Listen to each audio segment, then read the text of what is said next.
Hello, this is Steve Carter of SafeLivingToday.com, and welcome to episode number 3. Who is this podcast for? If you would like to stay safe in your home, while online, and while out and about in the world, you are in the right place. In today's episode, you are going to learn how to use the National Sex Offender Public website to identify convicted sex offenders living in your community, perhaps living in your neighborhood, and perhaps living on your street. We'll use this information to ensure that you and your loved ones steer clear of these people. The content that you'll hear in this podcast comes from the audio track of a video that is published to SafeLivingToday.com. That video, learn to identify convicted sex offenders living and working in your community. First, I would like to invite you to our next episode, which is focused on personal safety at ATMs, how to select the ATM, how to use your debit card safely, what to watch out for to ensure that that ATM does not have a skimmer on it, which will steal your information and could lead to your identity being stolen as well. You'll want to tune in for episode 4, but now let's turn to episode 3. Right now, let's go to the audio track from the video, Learn to Identify Convicted Sex Offenders Living and Working in Your Community. Hello, this is Steve Carter of SafeLivingToday.com. In this video, you are going to learn how to identify convicted sex offenders who are living, working in your community, and indeed may live in your neighborhood. Why does this matter? Well, there are nationwide in the United States more than 800,000 convicted sex offenders. Not all sex offenders who have been convicted are, in fact, dangerous or recidivists. Unfortunately, those who are do not hang a sign around their neck that reads, "I am going to be a repeat offender." From a strategic point of view, the only thing that makes sense is for us to steer clear of people who are convicted sex offenders, and that means steer clear of them in our day-to-day lives, and particularly steer clear of them online. The tool that we'll be using to identify these offenders is the National Sex Offender Public website, which is hosted by the United States Department of Justice. Let's have a go at getting right into this website, and we'll walk you through a search, and then you can use this tool to help you stay safe. Here we are on the nsopw.gov website. Incidentally, you can, of course, put the direct URL address in, which is www.nsopw.gov, or you can go to Google and simply enter the search term National Sex Offender Database, and this website will be on the first page of the results. I'd like to call your attention to a couple of items. First, the mobile app information. We are not going to be talking about the mobile app here, but I encourage you, if you have a smartphone, to download the app and to use it. It's a very, very powerful, useful tool. You'll always have the information literally at your fingertips about sex offenders wherever you go. Moving off to the right, you'll see the quick search field, and you search by first name and last name. The challenge here is that if the name is common, the chances are you are going to get a whole lot of hits on that search, because this site searches all databases in all 50 states, in the tribal nation sex offender databases, and our territories. The more likely resource that you'll use on a regular basis is the link that is below that National Offender Quick Search field. You'll notice the public registry sites field, and there's a map of the U.S. Simply click on that map, and you'll come to yet another map.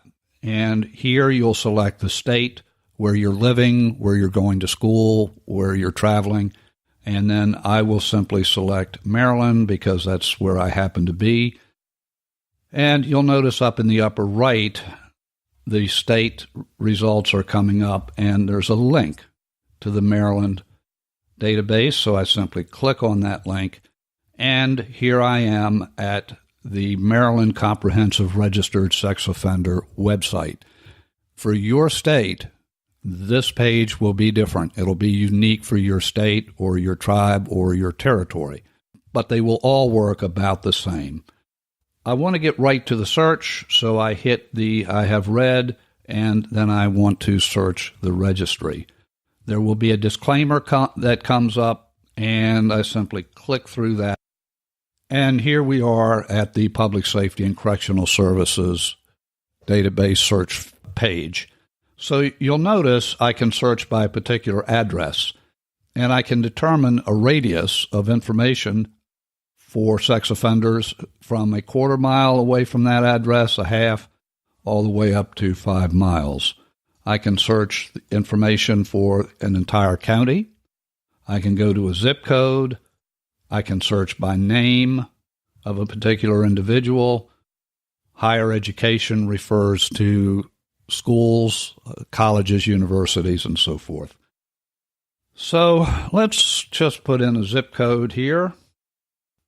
We'll put in Catonsville, Maryland, and you'll notice the information immediately comes up for sex offenders living in a zip code in Maryland, 21228.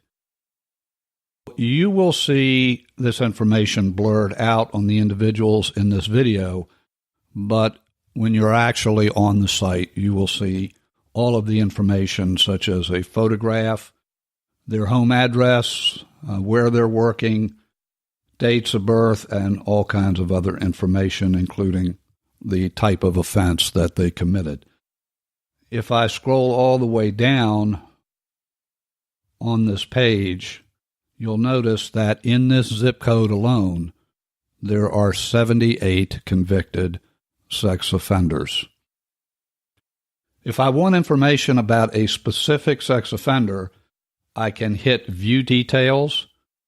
That will result in specific information such as conviction information, of course, their name and so forth, address, conviction information, custody supervision information, registration, demographic information, date of birth, and a lot of other information, including in their vehicle that they're operating. So there you have it. Very good information about the offenders living, working in your community. And again, we do want to steer clear of these people, both in our daily lives and, of course, online. So let's have a look at exactly what I suggest we do from this point forward. What do I recommend? This database changes literally by the day. I recommend that you search the sexual offender database on a regular basis because new offenders are being added, and you do want to keep up with any predators, sex offenders who are living, working in your community, in your neighborhood, and indeed perhaps on your street. Check at www.nsopw.gov, or if you're only interested in your particular state, go ahead and bookmark that site and return to it on a regular basis. If you have a smartphone, I recommend that you download and use the mobile app. That way you can always check in areas that you're visiting, shopping, working, going to school, and you'll be up to date with the latest information literally in real time. I suggest that you visit our website at safelivingtoday.com and subscribe to our podcast. The podcast is dedicated to sharing strategies to keep you safe as you go about your daily life. And we're going to have a lot of great information, and already do have great information in previous episodes of that podcast. If you have questions or comments, love to hear from you. Please email me at safelivingtoday@gmail.com. So with that, I'll encourage you to please stay safe, stay well, and stay blessed.